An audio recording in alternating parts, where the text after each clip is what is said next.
que buenas noches a todos. Que he dicho al chile a topo que si toda esta verga gente que no se suscriba a mi canal, que le voy a decir que no van a llegar a viejos, que antes van a pasar por, pues ya sabe dónde, le vamos a dar chumbimbas. Bueno, buenas noches a todos. Acá, después de estas amenazas para que se suscriban, vamos a otra de las clases, charlas. Me gustaría hacerlas en vivo, pero ya llegará el momento. Esta vez sobre la escuela de Frankfurt y Gramsci, es decir, dos manifestaciones de lo que se llama el materialismo dialéctico o el marxismo, como vulgarmente se conoce por su ideólogo principal, el señor Kissel Mordecai alias Marx. Recuerdo, ya que fue parte de otras charlas, y esta vez me quiero detener en dos de sus manifestaciones que más bien se dedican a la cuestión cultural, que es la Escuela de Frankfurt, o Escuela de Investigación Social, surgida en ese lugar de Alemania, que ya vamos a ver por qué justamente es ese lugar, hacia 1924, por ahí, y el famoso Antonio Gramsci, este filósofo marxista italiano. Bien, lo primero que quiero recordar que es que tanto la Escuela de Frankfurt como Gramsci son manifestaciones del marxismo materialismo dialéctico en sí. No son herejías o heterodoxias de un marxismo que estaría dedicado, un marxismo clásico que estaría dedicado a la lucha entre patrones y obreros. Bueno, eso quizás, ese error, esa falta de distinción, o falta, mejor dicho, de aprehensión de las cuestiones universales del tema, para hablarlo filosóficamente, se origina en el hecho de que no se conoce a fondo, filosóficamente, los principios del marxismo. Entonces se confunde sus principios básicos con lo que llamaríamos epifenómenos o manifestaciones superficiales. El materialismo dialéctico no se limita a la lucha entre obreros y patrones, o a la lucha de clases, o a la lucha social, sino que es un sistema mucho más abstracto basado en la filosofía dialéctica de Hegel. Les diría para eso que recurran al primer vídeo largo que tengo de 2 horas, donde al principio explico lo que es sobre Hegel, que revisando eso, y dado que la dialéctica consiste en un movimiento de por sí, es decir, el movimiento o praxis generaría, praxis es la mejor palabra, generaría de por sí el ser, es decir, primero estaría la acción y luego el ser. Ese principio de la acción sobre el ser estaría dado a partir de un conflicto, de una lucha de los contradictorios, que produciría el avance, el progreso permanente, punto a tener en cuenta en la Escuela de Frankfurt, el progreso permanente que llevaría de la nada al absoluto, en una sucesión de enfrentamientos entre los contradictorios, de modo que la afirmación y la negación, luchando entre sí, se sintetizan en la negación de la negación. Hasta ahí es muy básicamente Hegel. Pero sobre este punto de apoyo se toma Marx, porque Hegel es un filósofo idealista, es decir, pertenece a la evolución de lo que se llama el racionalismo en la modernidad. El materialismo dialéctico, que va a ser la creación o la modificación de Marx, va a aplicar la teoría hegeliana a las fuerzas materiales operantes en la historia. Es decir, por lo tanto, no va a oponer contradictorios, porque los contradictorios son entidades abstractas que no operan en la realidad, sino que va a oponer contrarios. Resulta que toda la creación está dispuesta en contrarios, y todo orden, cual es el orden natural, está dispuesto en armonías entre contrarios. Entonces, en el justo ordenamiento supone cosas distintas, algunos en oposición de dos u otros no, pero que esa oposición armónica hace el orden. El marxismo va a atacar ahí, va a oponer la lucha en sí entre lo que él va a llamar las fuerzas materiales, que vendrían a ser los contrarios operando en la historia. Las fuerzas materiales pueden ser cualquier cosa que tenga capacidad de oponerse dialécticamente en la historia. Por ejemplo, patrones y obreros, es un ejemplo. Por ejemplo, varones y mujeres. Por ejemplo, blancos y negros. Por ejemplo, maestros y alumnos. Por ejemplo, padres e hijos. Esa oposición, esa lucha, donde él va a integrar a la dialéctica hegeliana, esta oposición supone previamente que toda diferencia, y ahí radica una de las cuestiones básicas para entender el marxismo, que toda diferencia entre esos opuestos en realidad es injusta entre sí. Como toda jerarquía supone diferencia y subordinación, toda subordinación por el hecho de ser una subordinación, no porque ejerza un abuso, no tendría por qué.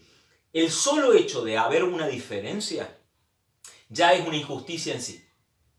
Es decir, toda diferencia, toda jerarquía es injusta en sí. Y la lucha consiste en la toma de conciencia del oprimido, es decir, el que está debajo en la jerarquía, para oponerse contra el opresor. Y acá es donde viene una cosa interesante, que no importa la situación de abuso o no, digamos que la situación de abuso exista. Mejor si existe, puesto que así se moviliza mucho mejor a esta posición de contrarios. La diferencia de contrarios y contradictorios también está en el otro video, lo pueden ver, esto en filosofía es básico. Pero quiero prestar atención en esto. Toda diferencia en sí produce la injusticia, cuya toma de conciencia debe abolir a través de la lucha. Es decir, a ver, vamos a una realidad. El obrero y el patrón va a abusarse del obrero, bien o mal, mejor dicho, para todo orden es malo eso, pero el abuso va a movilizar una toma de conciencia del opresor, del oprimido contra el opresor, pero no va a ir contra la situación de abuso de modo que terminado ese abuso se acabó, las cosas siguen como están. No va a ir contra el mismo sentido de esa oposición. Va a ir a destruir todo el orden social que, según el marxismo, todo orden social surge una construcción social perversa del opresor para justificar la opresión sobre el oprimido, para usar un juego tautológico de palabras, ¿no? Por lo tanto, así como dice que la sociedad capitalista y burguesa surge toda de la oposición del obrero y del patrón, lo que van a hacer los marxistas subsiguientes es cambiar estos sujetos opresor y oprimido, aplicarlos a otras cuestiones más relativas a lo cultural, pero todo lo que se relacione con ello en realidad serían alienaciones, que es la palabra que por ahí usa el marxismo, alienaciones producidas por esta oposición, por esta lucha, o mejor dicho, por el deseo del opresor de oprimir al oprimido. ¿Bien? Patriotismo, fe, familia, todo orden social estaría en realidad creado, construido perversamente. Algunos van a decir que es de forma consciente, otros que es de forma inconsciente. En eso se van a pelear. ¡Wow! ¡Qué pelea los marxistas! Como para crear todo un orden que me permita a mí dominar al oprimido. Bien, eso es fundamental entenderlo por las oposiciones que va a utilizar la Escuela de Frankfurt. Entonces, dado este carácter moral, es bueno todo lo que el oprimido haga para rebelarse contra el opresor, en realidad tiene un sentido justo. Lo que haga el oprimido contra el opresor va a ser bueno, y lo mismo hecho del opresor hacia el oprimido es malo. Vamos a las cuestiones, por ejemplo, culturales. Y acá quiero que por favor se maneje la mayor objetividad posible. Si para decir así, blanco y negro, el malo es el opresor, el blanco, el negro es el oprimido. Ahora, si la sociedad o la cultura negra, africana no, porque eso no se supone necesariamente, Pero si la cultura negra se impone, se incultura a la cultura blanca, no pasa nada, está bien, es bien visto, bienvenido sea. Ahora, si el blanco lo hace con el negro, ya es malo, pasa a ser mirada, imposición cultural. Y así, varón, mujer, podemos hacer lo mismo. Si el varón, por ejemplo, quiere tener actividades, para decirlo así, que culturalmente, son cuestiones culturales, pero que culturalmente son propias del varón y las quiere mantener en exclusividad, mirá, qué perverso machismo, bla, bla, bla. Ahora, las actividades mismas esas las quiere hacer el oprimido, es decir, que vendría a ser, según el esquema marxista, el oprimido. La mujer, no, ya pasaría a ser está bien, corresponde, es necesario que tenga sus propias actividades. Y así vamos a ir viendo, en tanto entendamos la dialéctica, y sin entrar acá en posicionamientos ni a justificar los abusos, porque ya les dije que los abusos son innecesarios. El marxismo va a ir por todo, el orden, a destruir todo el orden, porque sostiene que ese orden es justo en sí, aunque no haya abusos. El abuso me va a dar solamente una ocasión, un pretexto. Y siempre se resuelve, que eso es muy interesante ver en los procesos dialécticos, se resuelve por la negación de la negación. El hegelianismo y el marxismo igual, la síntesis se da por los dos aspectos negativos. ¿Negativos con respecto a qué? Negativos con respecto al ser de las cosas. Nosotros podríamos decir respecto al orden creado. Siempre va a predominar en los dos términos que se oponen las partes negativas, las partes que van en contra del ser y del orden creado. Bueno, esto es básico, muy básico, yo lo explico cuando doy el marxismo en mayor profundidad, pero yo quería entrar en lo que sería la Escuela de Frankfurt. La Escuela de Frankfurt se ubica justamente en esa ciudad, es financiada por los grandes poderes financieros europeos, valga la redundancia, ¿no? Por los grandes poderes bancarios europeos, que ya para ese entonces tienen la suficiente cantidad de fundaciones como para derivar dinero y controlar ámbitos extraños a las finanzas propiamente dichas, como son la medicina, caso de Fundación Rockefeller, o la cultura, como fueron en algún momento la Fundación Carnegie, Ford hoy en día, y en ese momento otras que habrán existido por ese entonces. Es decir, financiar para controlar. Financiar, en este caso, toda la destrucción de la cultura occidental, como se plantea la Escuela de Frankfurt. La Escuela de Frankfurt va a ser un bastión, una reelaboración de los principios marxistas para atacar la cultura, para atacar el saber, para atacar la ciencia social. Acuérdense que es el Instituto de Investigación Social. Entonces van a ir a ese punto, a lo intelectual y a lo cultural. Los principales representantes, yo me quería detener solamente en un punto, porque no voy a poder desarrollar todo en el tiempo en el que el video se me hace lo suficientemente pesado como para que tarde mucho en subir, son Theodor Adorno y Max Horkheimer. Estos dos son los principales referentes. Yo anoté solamente algunos puntos. La Escuela de Frankfurt, si bien es amplia y tiene influencias de Freud, que es otro de los elementos fundacionales de la subversión cultural, como Freud o Max Weber también, sociólogo del siglo XIX, y también se propaga a otros ámbitos, Herbert Marcuse, George Lukács, Louis Althusser. No vamos a entrar más que en algunos puntitos como para explicar algo básico, que es lo que se llama la teoría crítica. La teoría crítica parte, que va a tener estos dos como principales representantes. También está Jürgen Habermas, otro exponente destacado de mucha influencia, se lee obligatoriamente en todas las universidades del mundo. Lo que va a sostener es esto, ya no van a hablar de la sociedad capitalista directamente, van a hablar de que van a utilizar otras oposiciones. Y acá quiero que se entienda que toda oposición utilizada por la Escuela de Frankfurt obedece a estos principios. Es una oposición de fuerzas materiales, ya sea sujeto a objeto. Cuando se aboquen al tema de conocimiento, van a meter la cuchara en lo que es digamos, creando una falsa oposición, una oposición como absoluta entre dos cosas que son complementarias. Acá volvemos al mismo, así como varón y mujer y patrón y obrero. Estos contrarios son complementarios, sujeto y objeto son complementarios. El sujeto es el que conoce y el objeto es lo que es conocido. Los escolásticos, que llevaron a una culminación a la filosofía clásica y que hoy horondamente se evitan leer, los que hablan y critican y se dan de filósofos, creen que la filosofía nació en la modernidad, le dieron una solución bastante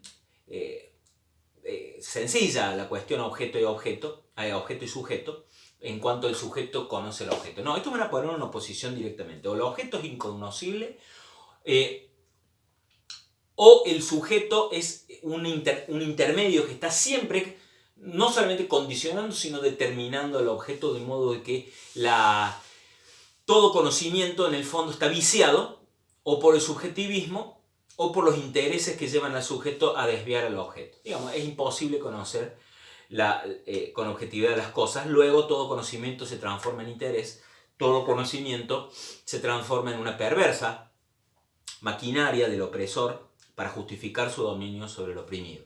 Es básicamente eso. Si ustedes van a fijar, sin entrar en detalle, lo básico está en ese principio.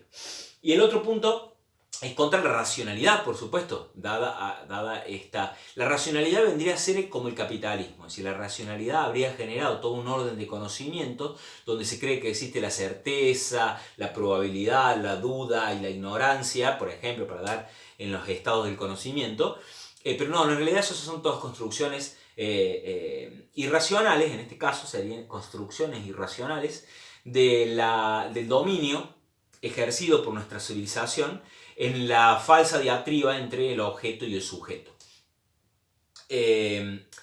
Entonces, ese es el otro punto, la lucha contra el principio de toda cosa es irracional, la irracionalidad, la tendencia de la irracionalidad. Acá donde yo hago un paréntesis y donde siempre digo, ojo con estos tipos, porque cuando uno les aplica el espejo y aplica lo que ellos mismos dicen, que por ejemplo nada se puede conocer porque todo está intermediado por los intereses del sujeto, bueno, también la teoría de ellos.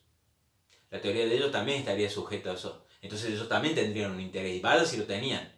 El financiamiento de todos estos poderes financieros que quieren destruir nuestra civilización, quieren destruir los pilares de nuestra civilización, como ya vamos a ver en otro punto lo que es Gramsci, sin duda están interesados en que esto sea, pero para eso tienen que hacer una excepción. La razón tiene que operar una sola vez, tiene que operar para entender este sistema, y después de decir que no existe. Espero que se entienda esto, pero si no, vuélvanlo varias veces hasta que lo entiendan. La razón no sirve, el objeto es incognoscible, el sujeto intermedia siempre un interés, salvo cuando yo tengo que entender este sistema de ellos, donde ellos me introducen la cuña para destruirlo todo. Primero lo tengo que entender, para entenderlo necesito la razón, y la razón la necesito entender como objetiva. Ahí en ese caso ellos son aristotélicos, tomistas si queremos. Siguen a Santo Tomás de Aquino, si vamos al caso. El objeto es conocido. Acá la teoría, el objeto de conocimiento es comprendido por el sujeto sin intermediaciones. Acá hay que entenderlo así. Yo una vez se lo dije a un profesor y no le gustó nada en la facultad. Apliquémosle el espejo, que a sí mismo. Todo el conocimiento está intermediado por un interés, bueno, el de ellos también. Bien, el otro punto es que acá Max Horkheimer, yo no sé si lo hace porque no entendió él el marxismo, cosa que yo dudo, o porque nos quiere hacer pasar una cosa que los estudiantes avispados de Hegel y Marx sabemos, que dice que toda dialéctica es negativa. Eso ya lo sabemos. La negación de la negación es una contradicción en Hegel, suponer que la negación de la negación va llevando al progreso y va desde la nada al absoluto. Es una contradicción, es decir, es algo que va contra el sentido de las cosas. Va a decir que toda dialéctica es negativa. Pues bien, así es el marxismo, así sostiene el marxismo y el hegelianismo también, puesto que la síntesis es la negación de la negación. Eso sobre el punto de la dialéctica negativa. Insisto, esto de la teoría crítica es un puntapié, es el puntapié inicial contra lo que vendría a ser la crítica por la crítica misma. Es decir, un vacío tendiente a la nada que supone que todo conocimiento es imposible, es inasequible por el entendimiento, porque está en una lucha permanente entre el sujeto y el objeto que nunca se resuelve de manera favorable, menos aún de manera permanente, como podría ser en el conocimiento de la verdad, para dar la noción de verdad de esta gente, bueno, evidentemente es nula, salvo, insisto, sus teorías, esas sí son verdaderas, ciertas y sin cuestionamiento. Por lo menos en la facultad, cuando te las pones a cuestionar mucho, te castigan con la nota. Y se empieza a poner en cuestión toda conceptualización, toda posible conceptualización de la historia y de cualquier otra ciencia. Salvo, por supuesto, los puntos dominantes de las ciencias modernas, como por ejemplo los presupuestos de la cosmología, de la Tierra esférica, el sistema solar. Eso no se discute, no, esos son indiscutibles, esos son principios indiscutibles que el que lo discuta, ay de él, pues será tenido como un hereje, pues son cosas, o los virus, ¿no?, que contagian a la gente. Eso también es indiscutible. Ahí no se aplica la teoría crítica. Cuando la querés aplicar, te pegan el palo y te dicen, no, acá entendelo como Santo Tomás, chao. Pero no se probó, no, cállese la boca. Bueno, punto final con la Escuela de Frankfurt y toda esta vanguardia contra la cultura, o en este caso la intelectualidad, que es el punto en el que yo me fijé. Se toca, por supuesto, otros puntos como la sexualidad, Erich Fromm, y otros temas que no voy a entrar ahora. Y vamos a un somero repaso para entender un poquito los principios de Gramsci. Gramsci, que es italiano, que vive en un país católico, que para colmo le toca vivir una etapa férrea, dura, como es el fascismo en Italia, que lo va a perseguir, no va a tener otra mejor idea que en vez de formar intelectuales para que lo rebatan a Gramsci, o quitarle los medios de financiamiento externos, privados y de estas fundaciones. No, van y persiguen y meten en la cárcel, los hicieron víctimas a todos, y por supuesto terminaron ganando con esa cuestión, porque acrecentaron la dialéctica. Señor Gramsci presta atención a dos cosas muy interesantes. Que toda acción violenta, toda revolución que se inicia con una acción violenta genera una reacción del mismo tipo o a veces peor. Entonces lo que Gramsci va a decir es que nosotros tenemos que hacer la revolución convenciendo a los que son víctimas de esta revolución, convenciéndolo de los puntos, es decir, lograr lo que se llamaría una revolución de tipo soft, suave, de modo que convencer a la persona que debe renunciar a sus principios para adquirir otros sin la violencia. Entonces hay que tomar la educación. Entonces hay que educar las nuevas generaciones. Para educar las nuevas generaciones en esta revolución cultural e inocularle la idea de inmanencia, que es lo contrario a trascendencia, para eliminar la noción de trascendencia, hay que pelear contra dos obstáculos. Y esos dos obstáculos, esto es un punto de la no pretendo agotar a Gramsci con esto, pero son los puntos donde yo le veo más influencia. Hay que atacar dos obstáculos que son los dos formadores de las personas. El Estado neomarxista, el Estado del nuevo orden, debe evitar que las nuevas generaciones sean formadas. ¿Y quién las formaba en ese entonces? Dos instituciones, una externa, una institución, podemos decir, accidental en la historia de la humanidad, que es la Iglesia, que la tenía muy presente en una Italia católica, de cierto, no muy católica ya a esa altura, después de los 1870, pero bueno, de tradición católica por lo menos, y la familia, que esto es un componente natural de la civilización, no accidental. Entonces hay que luchar contra estos dos obstáculos. A la Iglesia él le admira, primero el de dar una respuesta a la trascendencia, darle un sentido a la muerte, no solamente a la vida. En ese sentido él admira al catolicismo, y en otra cosa, une las clases, de modo que mete al pobre y al rico en la misma iglesia. Eso le llamaba ciertamente la atención a don Gramsci, pero la iglesia, como educador, ya fue desprestigiada, como decía él, hay que desprestigiarla, atacarla públicamente, de modo de desacreditarla ante los ojos de las personas. Bueno, eso ya sucedió.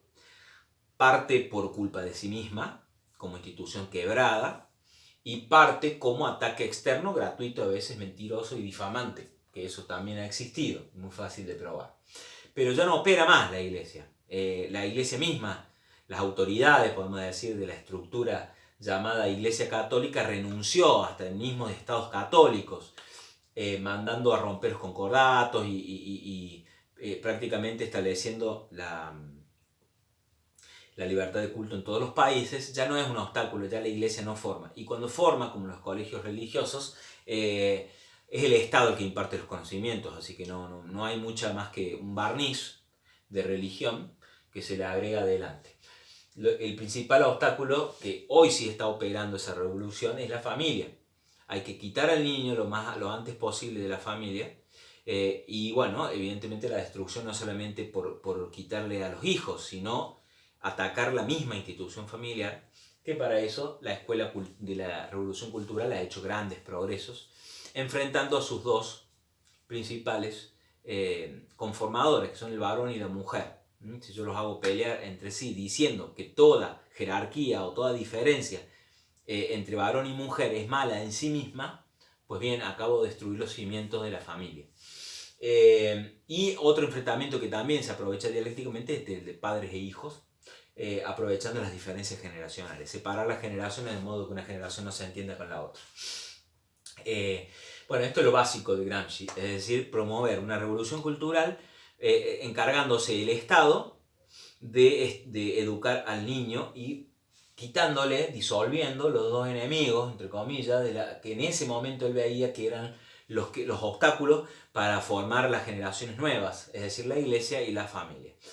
Yo veo que el gramscismo está en plena operación porque, vuelvo a repetir, la revolución cultural, convencer o adoctrinar, hoy los conocimientos se dan más bien por repetición y adoctrinamiento, no se dan por convencimiento intelectual ni argumentación, se ha sacado todo eso de las escuelas, no se enseña más filosofía, o por lo menos la filosofía castiza, no se enseña más metafísica, se ha impedido, se impide, y se los disfraza en un barniz de crítica. Sí, la crítica está en este sentido, en tanto en cuanto sea crítica por crítica misma, en tanto de romper o poner dialécticamente las cosas y destruirlas, en ese sentido sí se permite la crítica. Pero no la crítica en lo que era el sentido antiguo de la crítica.